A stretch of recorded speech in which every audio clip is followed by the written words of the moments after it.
Job executat în 3 avioane, pentru că e nevoie de coordonarea foarte precisă între cei 3 piloți în viraje. Trebuie să coordoneze accelerația, adică manșa de gaze, toate mișcările avionului. Probabil că cea mai grea misiune o are avionul din mijloc.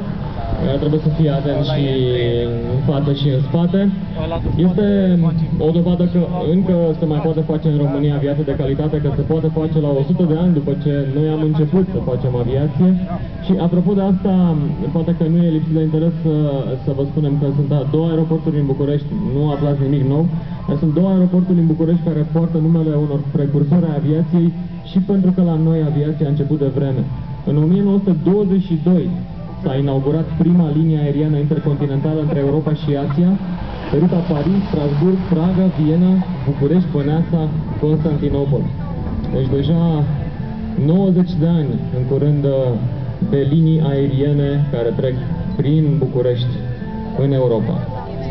Cei dintre dumneavoastră care doresc să devină piloți pot avea această ocazie la Aeroportul României, deoarece acest